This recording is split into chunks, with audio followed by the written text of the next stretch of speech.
오늘은 예수님께서 내 자리를 들고 일어나 가라 말씀하신 이 명령을 우리가 한번 따라가 보려고 그러는데요. 그 명령을 따라가기 전에 찬양대를 여기서 제가 명령하도록 하겠습니다. 일어나 가운을 벗을지어다. 네, 할렐루야 하셔야죠. 그러면 많이 더워서 찬양의 본분을 다 했으니까 벗어도 괜찮죠, 여러분? 동의 재청 있으시면 가 한 줄로 알고 넘어가도록 하겠습니다.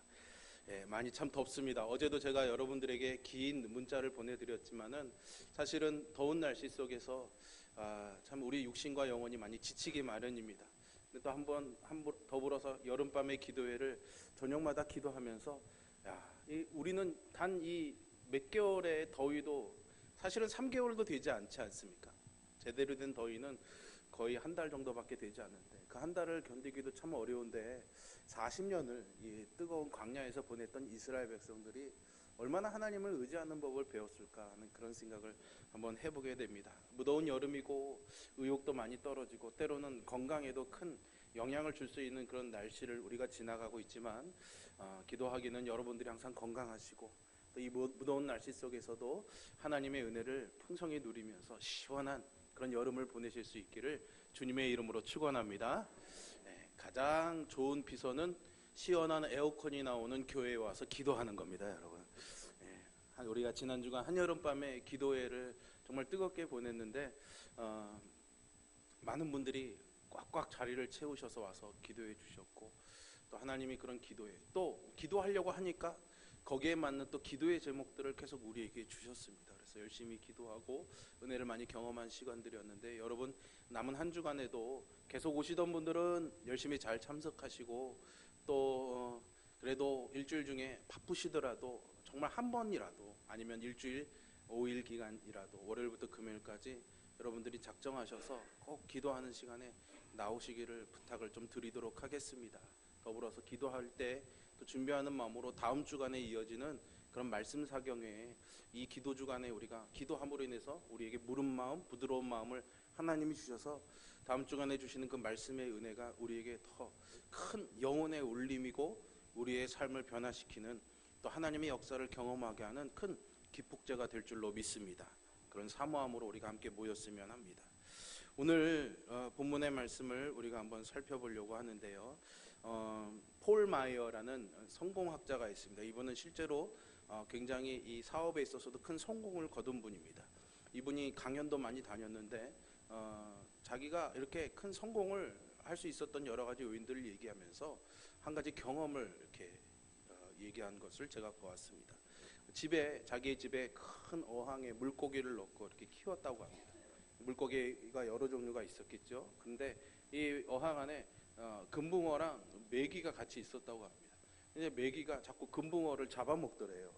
그래서 하루는 안 되겠다 싶어서 이 어항 한가운데다가 유리벽을 이렇게 막아서 이렇게 메기랑 금붕어를 구별해 놓았답니다. 근데 메기가 이제 배가 고프니까 눈에 보이는 금붕어가 얼마나 맛있어 보이겠습니까? 제 눈에는 하나도 맛있어 보이지는 않는데 메기의 눈에는 맛있어 보였던 것 같습니다. 그래서 메기가 이 금붕어를 먹으려고 막 돌진해서 달려가죠. 하지만은 그 금붕어를 잡아먹을 수가 없었습니다. 왜 그랬을까요? 유리벽에 부딪혔기 때문이겠죠. 이게 무슨 일인가 싶어서 또 한 번 또 금붕어를 해서 열심히 달려갔지만 콩 하고 부딪히면서 또 나갈 수가 없었던 겁니다. 계속해서 그런 것들을 반복했지만은 결국은 메기가 이 금붕어 못 먹겠구나 라고 단념해 버리고 말았겠지요. 그래서 나는 이제 더 금붕어를 먹을 수가 없구나 이렇게 생각을 했다고 합니다. 적어도 저에게는 메기가 그 정도의 지능은 있다고 믿습니다, 여러분. 그런데 그럴 때 이제 어느 정도 시간이 지나고 나서 이분이 이 가운데 있던 유리벽을 딱 드러냈답니다. 이제 메기가 금붕어를 자유롭게 먹을 수 있도록 자유가 허락이 된 거겠죠. 그런데 신기한 일은 이 메기가 금붕어를 향해서 막 가다가도 유리벽이 있던 그 가운데 지점에 이르면은 쭉 나가지 않고 휙 돌아서더라는 겁니다. 배는 고픈데 가지를 못하고 있는 거죠. 왜 그렇습니까? 계속해서 가봤지만 못 갔다는 그 경험 때문이죠.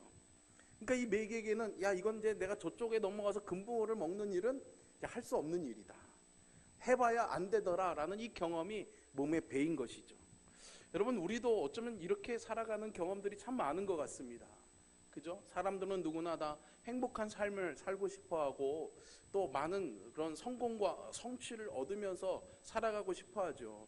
근데 여러분들이 한번 여러분들의 삶에서 살아온 삶의 경험들, 기억들을 추려보면은 사실은 10개의 경험이 있다면 성공한 경험과 실패한 경험들을 헤아려 보면은 제 생각에는 실패한 경험이 압도적으로 많지 않을까, 그런 생각을 해보게 됩니다. 만약에 그렇지 않다면은 복받은 인생인 줄 믿으시기를 바랍니다. 예, 아멘 안 하시는 거 보니까 별로 이게 성공한 경험이 많지는 않으신 것 같네요. 예, 그러면은 그 실패를 만날 때마다 우리는 매기처럼 점점 안 된다는 생각들이 쌓이게 되고 그것이 우리의 부정적인 가치관, 태도가 되게 되죠. 그래서 이제는 어떤 일을 만나게 되면 그 경험과 그 가치관이 우리로 하여금 그러한 행동을 쉽게 하지 못하도록 그렇게 우리를 막아서는 보이지 않는 유리벽이 되는 경우들이 참 많이 있습니다. 신앙생활도 마찬가지죠. 기도하면 응답받고 어려운 일 만나면은 하나님이 무조건 막 도와주셔서 다 잘 돼 나가고 승승장구하는 그런 삶을 살면 얼마나 좋겠습니까, 여러분? 여러분들이 그런 삶을 사시기를 주님의 이름으로 축원합니다. 예, 소망은 가지고 살 수 있잖아요, 여러분, 그죠? 예. 그런데 사실은 정말 뜻하지 않는 몇 번의 실패들이 경험이 되면은 신앙에 있어서도 우리에게 그런 유리벽들이 생겨날 수가 있는 거죠. 그래서 하나님의 무궁하심과 하나님의 전능하심, 하나님의 신실하심이 있음에도 불구하고 우리 스스로가 경험한 그 유리벽에 부딪혀서 사실은 하나님 앞에 나아가지 못할 때가 참 많이 있습니다. 오늘 본문에서 우리는 그런 유리벽을 만난 한 사람을 만나게 되죠. 베데스다 목가에 있는 38년 된 병자입니다. 예수님께서 유대인들의 명절을 맞아서 예루살렘에 올라가시게 됩니다. 이 당시에 예루살렘에는 여러 개의 성문이 있었고 그 성문에는 각각의 이름이 지어져 있었습니다. 이날 예수님께서 들어가신 문은 양의 문이었죠. 이름 그대로 양이 많이 드나들던 문이었습니다.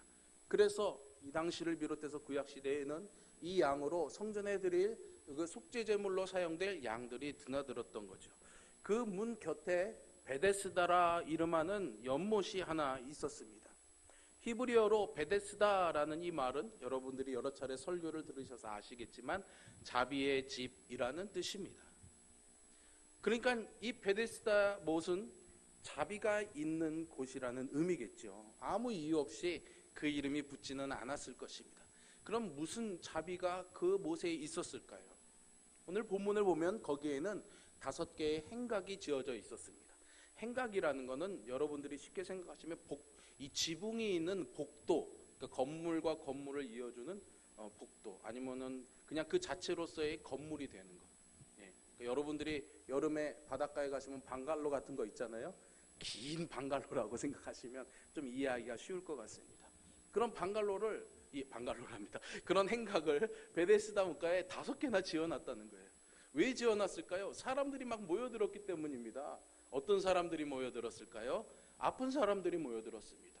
불치의 병을 갖고 있는 사람들, 고질적인 병을 갖고 있는 사람들, 아니면은 몸에 이런 장애나 핸디캡이 있어서 그걸 치료받기를 원하는 사람들이 수없이 그곳에 모여들었던 거죠. 왜 그 사람들이 거기에 모여들었을까요? 거기에는 한 가지 전설이 있었기 때문입니다. 한여름에 만나는 전설은 참 우리를 시원하게 하지요, 여러분. 예, 이 베데스다 목가에 있는 전설은 그렇습니다. 가끔 천사가 이 못에 내려와서 물을 막 휘저어서 움직이게 되는데 그렇게 물이 움직일 때 거기에 가장 먼저 들어가는 사람이 어떤 병에 있든지 간에 깨끗이 낫는다라는 그런 전설에 내려오고 있었더란 얘기지요. 그래서 사람들은 때로는 이 베데스다 연못을 소개하는 책자나 어떤 문구에 보시면 이 베데스다 못을 이 물이 움직이기 때문에 가끔 이렇게 지하 지각계 운동에 의해서 이렇게 물이 용솟음치는 그런 간헐천이라는 게 있습니다. 그 간헐천의 온천이라고 이 베데스다를 이해하거나 소개하는 글들이 있습니다. 그러나 사실은 베데스다는 그런 천연의 못이 아닙니다. 자연적으로 생긴 연못이 아니다라는 거죠. 인공적인 연못입니다. 여러분, 인공적인 연못은 목적이 있습니다. 그냥 만들지 않죠. 예, 사실은 이 이 베데스다 못은 빗물을 모아놓기 위한 저수조였습니다. 겨울이면은 이스라엘에 우기가 와서 비가 내리는데 그 겨울에 이 빗물을 한 곳에 잘 모아뒀다가 유용하게 쓰고자 하기 위했던 거죠. 무슨 일을 위해서 썼던 걸까 생각해 보면 아까 제가 드린 말씀에 양의 문이 힌트가 됩니다. 양을 먼 길을 끌고 와서 이 양의 문에 데리고 들어와서 성전에 나가 제물로 드리기 전에 거룩함을 위해서 이 양을 씻어야 되는데 바로 이 베데스다 못에서 이 양을 씻는 일을 했던 거죠. 성전에 나갈 제물을 위한 거였습니다. 그래서 이 베데스다 못을 만들게 된데 여기에는 또 역사적인 배경이 하나 더 있습니다. 사실은 말라기에서 구약이 끝나고 마태복음에서 신약이 시작되는데 그 사이에는 약 400년이라는 암흑기, 신구약 중간기라는 기간이 있습니다. 이때 가장 세계적으로 유명했던 사람이 누군지 아십니까, 여러분? 정의로 목사였으면 좋겠지만 저는 2000년대를 살고 있고 이때 세계적으로 가장 유명했던 역사적 인물은 알렉산더 대왕입니다. 알렉산더가 세계를 제패했던 때입니다. 근데 이 알렉산더가 큰 제국을 만들고 나서 일찍 죽습니다. 후계도 만들어 놓지 않고 죽어요. 그러다 보니까 알렉산더의 이 부하였던 3명이 지역을 3군데로 나눠서 각각의 제국을 만들어서 나라가 이제 나눠지게 됩니다. 근데 공교롭게도 이 이스라엘이 자리 잡고 있던 팔레스틴 지역이 이 3국의 중간 지점에 놓이게 됩니다. 그래서 항상 이 3제국 사이에서 서로 막 치고 받치고 막 그렇게 돼요. 처음에 이 이스라엘에 영향을 끼치고 있던 제국은 유대인들을 굉장히 존중해주고 그들의 신앙을 인정해줍니다. 그러다가 세월이 흘러서 다른 제국이 와서 여기를 차지하게 되는데 그때의 왕은 그 반대로 해요. 그래서 굉장히 유대교를 인정하지 않고 방해를 합니다. 그래서 유대인의 그런 신앙의 상징인 할례를 못하게 합니다. 그리고 그 당시에 있던 두루마기 성경도 있는 대로 다 찾아내서 다 불태워버리죠. 가장 극렬했던 행동은 예루살렘 성전을 당시에 자기들이 믿던 헬라의 신이었던 제우스 신 아시죠, 여러분? 그 제우스 신을 예배하는 신전으로 삼아버립니다. 유대인들에게는 아주 치욕적인 일이죠. 이런 탄압이 너무 심해지다 보니까 유다 지역에 있던 사람들 중에 한 집안이 야 이거 우리가 이래서는 안 되겠다, 저항해야겠다라고 일어나게 됐는데 그 집안에 5 아들이 있었습니다. 그 중에 막내가 굉장히 큰 영향력을 갖고 있었는데 그 사람이 혁명을 이끌게 되죠. 그 사람의 이름이 마카비입니다. 점점 역사를 이야기하니까 눈들이 점점 이렇게 내려가시고 계세요. 성경에 없는 역사라 또 그럴 수 있는데 마카비라는 사람이 혁명을 일으켜서요 그 예루살렘을 회복합니다. 차지하게 돼요. 성공적인 혁명을 하게 됩니다. 그래서 그 제우스 신전화되었던 예루살렘 성전을 다시 거룩하게 해요.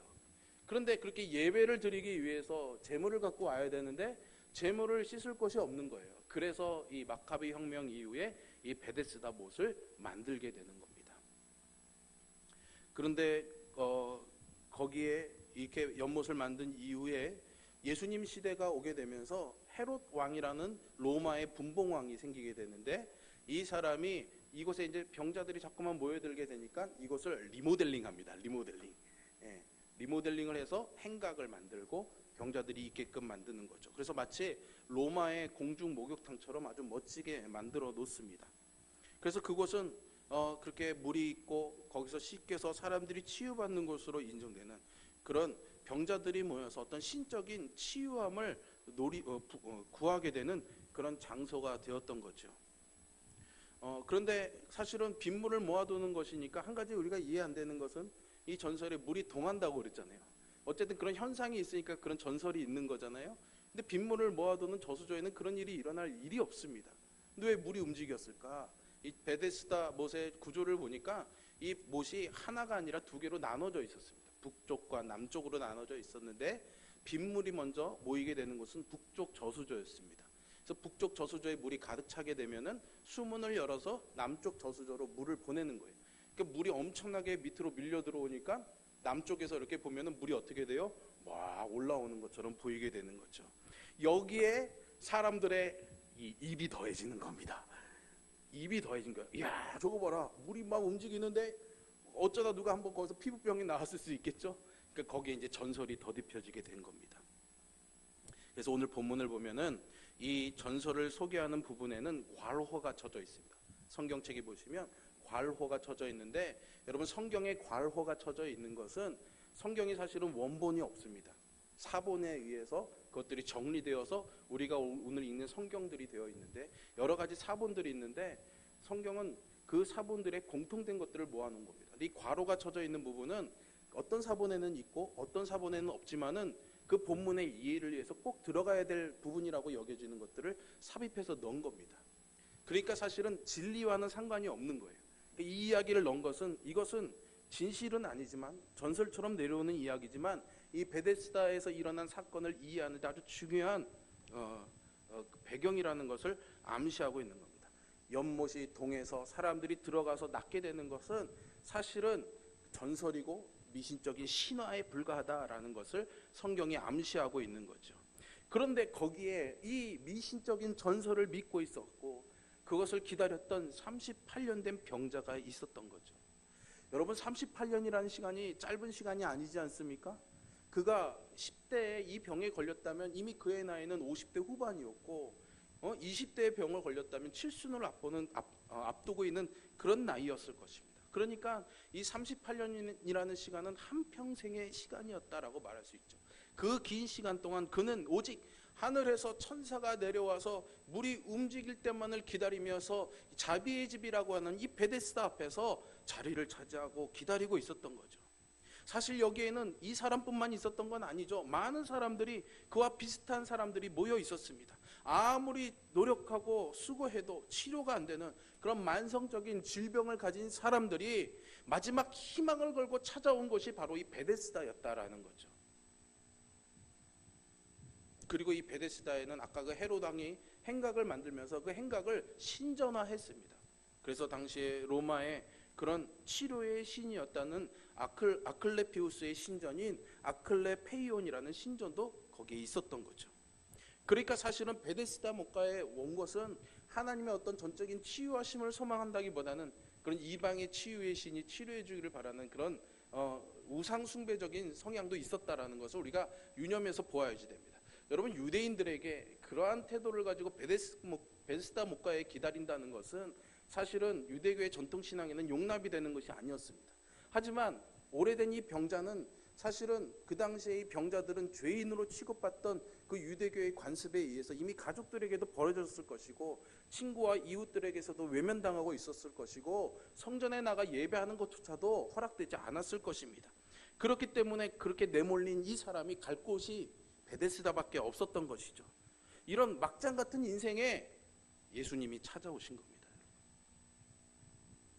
종교적인 가치관과 세상 사람들이 인정하는 그 가치관에서 밀려난 이 인생에 하나님이 찾아와 주신 거죠. 예수님은 언제나 이렇게 인생의 끝자락에 몰려있는 우리들을 찾아와 주시고 언제나 우리와 함께 하시는 분이심을 믿으시기를 바랍니다. 거기서 주님이 38년 된 병자를 주목하셨어요. 그가 누운 것을 보시고 그의 병이 오래된 것을 이미 아셨죠. 그런데 그에게 질문을 합니다. 내가 낫고자 하느냐라는 거죠. 이미 예수님이 이 사람 아픈 거 알고 있습니다. 그리고 베데스다에 있는 사람들은 여러분 거기 있다는 것 자체가 뭡니까? 병이 낫고 싶어서 앉아 있는 거죠.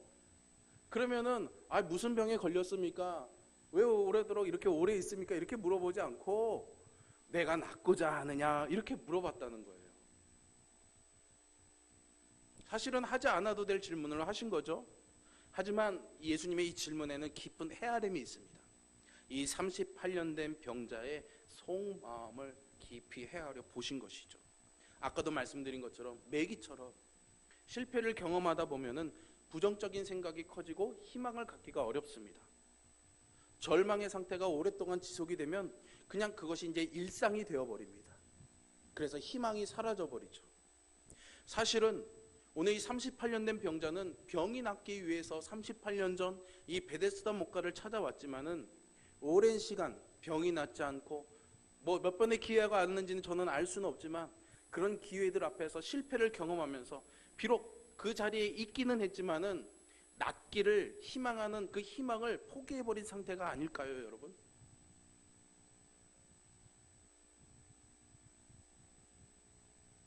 어쩌면은 우리도 신앙생활을 해나가며 희망을 가지고 여러분들이 예수님을 믿었으리라 생각이 됩니다. 그러나 세상이 결코 우리를 넉넉히 그냥 내버려 두지 않기 때문에, 때로는 우리의 연약함과 죄의 문제가 있기 때문에 어쩔 수 없이 경험하게 되는 실패와 절망, 고통과 어려운 상황들을 만날 수가 있게 되겠죠. 그때마다 주님이 우리를 도와주시고 그때마다 승리하게 해주시면 참 감사하고 힘이 나겠지만, 때로는 그렇지 못할 때도 있습니다. 어떤 분들에게는 그런 과정들이 많이 반복될 때도 있죠. 그러다 보면은 우리의 희망은 어쩌면 이런 38년 된 병자처럼 여전히 치유받기를 바라는 자리에는 있지만 치유받기를 바라는 마음은 희미해져 버립니다. 하나님을 만나고 싶은 마음에 예배하러 나오지만, 하나님의 은혜를 경험하기 위해 이 자리를 찾아오지만, 하나님과 동행하는 삶을 살기 위해서 바라는 마음으로 이 자리에 오지만, 하나님 없이도 그냥 그저 그렇게 살아왔던 평범한 그 일상들 앞에서 그 마음의 소망은 잊어버린 채 우리도 그냥 이 자리에 앉아있는 38년 된 병자의 마음과 같지는 않을까요, 여러분? 여러분들에게 스스로 질문해보고 답해보시기를 바랍니다. 예수님은 그 사람의 마음에 희미해졌고 가라져 버렸던 진실된 그의 속마음의 소망을 다시금 드러내고 싶어 하셨습니다. 그래서 물어보신 거죠. 내가 낫기를 원하느냐?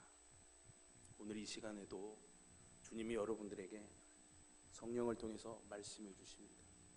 내가 낫기를 원하느냐? 나를 보기를 원하느냐? 나와 함께 하기를 원하느냐? 그렇게 물으시는 하나님의 질문에 여러분들의 속마음을 실패와 절망으로 인해서 포기해버렸던 그 여러분들의 그 간절한 소망을 용기를 내어서 한 번 더 하나님 앞에 드러낼 수 있기를 주님의 이름으로 축원합니다. 한 번으로 안 될 수도 있습니다. 그래서 우리가 계속 모여 예배하는 거고, 그래서 매일 저녁 기도하는 거고, 또 기회가 될 때 좋은 목사님을 청해서 말씀을 듣는 거죠. 예수님은 이 38년 병자의 육신의 질병뿐만 아니라 그의 영혼의 병도 고쳐주기를 원하셨던 겁니다. 이 사람이 예수님에게 대답합니다. 선생님, 그렇지만 저에게 이 물이 움직여도 물에 넣어줄 사람이 없습니다. 그저 저 혼자 열심히 가보려고 노력했지만은 그러는 사이에 딴 사람이 먼저 들어가 버려서 사실 나는 나을 기회가 없었습니다. 왜 이 사람이 이 말을 했을까요? 예수님은 분명히 낫고 싶습니까? 물어봤습니다. 그러면 네, 낫고 싶습니다. 에이, 이제 뭐 38년 됐는데요, 이대로 살고 말지요. 그냥 그렇게 대답하면 되는 거 아닙니까, 여러분? 그런데 고차하게 물어보지도 않았는데 왜 내가 정말 이러고 있는지 이런저런 이유들을 설명하고 있는 겁니다. 열심히 노력했지만 아무도 도와주지 않았고 자기보다 빠른 사람이 그 행운을 가로채 갔다는 거죠. 여러분, 이 38년 된 병자의 답 속에요, 자비의 집이라고 불리는 베데스다 연못에 숨겨진 무서운 진실이 폭로되고 있습니다. 그것은 병을 나으려면 무섭게 경쟁해야 하고 그 많은 경쟁자 중에 오직 1등만이 병이 낫는다는 사실입니다. 병이 낫는 게 성적순이 되어버리고 말았습니다. 오직 1등에게만 이 행운이 주어졌기 때문에 서로 돕지 않는 자비의 집이지만 전혀 자비가 존재하지 않는 무자비한 곳이 바로 베데스다였습니다. 그래서 베데스다에서는 끊임없이 실패가 양산되고 있었습니다. 병자들이 희망을 안고 찾아온 것이었지만 오히려 거기에서 깊은 절망과 경쟁만 확인할 수가 있었던 것이죠. 여러분, 이 베데스다의 모습은 오늘 우리의 현실을 반영하기도 합니다. 오늘날 세상도 어떻습니까? 경쟁 없이 살아갈 수가 없습니다. 나 혼자 열심히 살아가면 어떠냐 이렇게 마음을 가지지만 우리 눈에 보여지는 것들로 인해서 은근히 경쟁이 되고 비교가 되는 그런 세상 아닙니까? 오직 1등만이 성공하고 나머지는 패배자가 되는 세상 아닙니까? 베데스다는 그런 세상을 지금 상징해주고 있습니다. 어쩌면 오늘 우리는 그 베데스다 앞에 앉아가지고 물이 움직이기를 눈이 빠지게 기다리고 있는 것은 아닐까요, 여러분? 물이 동할 때 그래, 나도 한 번쯤은 제일 먼저 들어갈 수 있지. 그러면 나도 뭔가 행운이 있겠지. 그런 기대감으로 그냥 거기서 살아가는 건 아닐까요? 1등만이 살아남는다는 이 베데스다의 전설을 신봉하면서 그 누구보다도 먼저 연못에 들어가 세상 모든 사람들과 끝없이 경쟁하는 그 병자들과 같은 삶을 살아가고 있는 것은 아닐까요, 여러분? 그러니까 오늘 이 요한복음 기자가 전하는 이 2000년 전의 베데스다 연못의 이야기는 오늘 우리의 이야기로 읽어야 됩니다. 한평생 천사가 내려와서 물을 휘저을 때 1등으로 뛰어들면 병이 나올 수 있다는 이 잘못된 신화에 우리의 희망을 걸고 하루하루를 버티던 이 병자가 예수님께서 내가 낫고 싶으냐라는 이 질문에 동문서답했던 이유는 여기에 있는 거죠. 아무도 도와주지 않아서 자기가 나을 수 없었다라는 겁니다. 그런데 이 동문서답에 예수님도 동문서답으로 응하십니다. 만약 그런 변명을 들었으면 그래? 그러면 내가 전사가 언제 내려올지 가르쳐 줄게. 그럴 수도 있겠죠. 아니면 천사가 올 때 내가 너를 번쩍 들어서 제일 먼저 물에 들어가게 도와줄게. 그럴 수도 있을 것입니다. 근데 그렇게 하지 않으셨어요. 뭐라고 말씀하십니까? 오늘 8절에 보시면 일어나 내 자리를 들고 걸어가라. 일어나 내 자리를 들고 걸어가라 말씀하십니다. 참 이상한 일이죠. 다른 여느 때 병자들을 고쳐주실 때처럼 내 믿음이 너를 구원하였느니라, 이제 나음받았다, 이렇게 선언해 주신 것도 아닙니다. 그렇다고 맹인의 눈을 밝혀주신 것처럼 진흙을 침에 이겨서 그 눈에 발라주는 어떤 그런 신비한 행동을 취해 주신 것도 아니에요. 그저 그냥 일어나서 내가 38년 동안 깔고 있던 그 거적대기를 들고 일어나서 가라는 겁니다. 그냥 연못을 향해 가는 것이 아니라 어디로 가라고 그래요? 집으로 가라는 겁니다. 집으로. 즉 베데스다 이 연못을 떠나라는 겁니다. 더 이상 이곳에 있는 이 전설과 신화에 매여 살지 말고 과감히 떠나라는 거죠. 단 한 사람에게만 허락되는 이 자비에 매여서 살아가지 말고 어떤 누구에게든지 변함없고 공평하고 신실한 자비를 베푸시는 하나님의 은혜의 집으로 떠나라는 주님의 명령인 것입니다. 여러분, 오늘 세상의 많은 사람들은 여전히 영혼이 병들어 있어서 이 베데스다의 신화를 신봉하면서 살아갑니다. 한 번쯤은 내 인생의 기회가 오겠지. 한 번쯤은 인생 역전의 기회가 오겠지. 그것을 바라며 살지요. 어쩌면 우리 교회에도 그런 신화와 전설들이 얼마나 많은지 모릅니다. 여러분. 이것만 하면은, 이렇게만 하면은 뭔가 잘 되겠지. 그래서 그것을 위해 기도하기도 합니다. 심지어는 부끄러운 이야기지만 어떤 목회자들은 그 심리를 교묘하게 이용합니다. 그래서 나를 따르면, 우리 교회에 오면은 내 말대로만 잘하면 너 나올 수 있어. 그렇게 우리를 미혹합니다. 그러나 여러분, 예수님은 그런 신화와 연못의 물의 동함 같은 그런 신비로운 일들만을 통해서 일하시는 것은 아닙니다. 예수님은 오늘 이 베데스다 목가에 찾아오셔서 38년 된 병자에게 그가 오랫동안 헤어나오지 못하던 이 불행의 허상을 깨버리셨습니다. 그리고 하나님의 사랑과 자비와 은혜가 충만한 새로운 삶으로 가라고, 사실은 가라고 말씀하셨지만 사실은 오라고 초대하고 계시는 거죠. 오늘 저를 통해서 이 말씀을 여러분들이 듣게 하시는 것도 주님의 그런 초대인 줄로 믿습니다. 사랑하는 성도 여러분, 베데스다 연못 앞에서 38년이나 되는 긴 세월을 좌절과 원망 속에서 보낸 이 병자는 어쩌면은 아까 제가 제일 처음 말씀드렸던 어항 속의 메기와도 같죠. 보이지 않는 유리벽에 부딪혀서 이제는 그 유리벽이 존재하지도 않는데도 불구하고 나는 할 수 없다, 나에겐 도무지 되는 게 없다 라는 그런 절망의 유리벽에 부딪혀서 나아가지 못하고 있는 겁니다. 그러나 예수님이 우리에게 오실 때 이 유리벽은 깨져버립니다. 더 이상 이 유리벽은 우리를 가로막을 수가 없습니다. 예수님이 이 세상에 오셔서 하나님과 인간 세상의 모든 막힌 담을 허무셨습니다. 예수님이 십자가에서 죽으실 때 성전의 휘장이 갈라진 것은 그것을 우리에게 보여주는 가시적인 상징입니다, 여러분. 그래서 십자가 위에서 자신의 몸을 내어주심으로 인해서 그 보혈의 피로 모든 막힌 담을 허무시고 세상과 하나님을, 우리와 하나님 사이에 막힌 담을 허무시고 화목하게 하시고 이제는 내 자리를 들고 그 하나님에게로 나아가라고 우리에게 말씀해 주시는 거죠. 더 이상 이제 우리가 베데스다 연못 앞에서 서성일 이유가 없습니다, 여러분. 그 앞에 침상을 깔고 앉아서 언제 물이 통할까? 언제 내게 기회가 올 건가? 노심초사하면서 피를 말릴 이유가 없습니다, 여러분.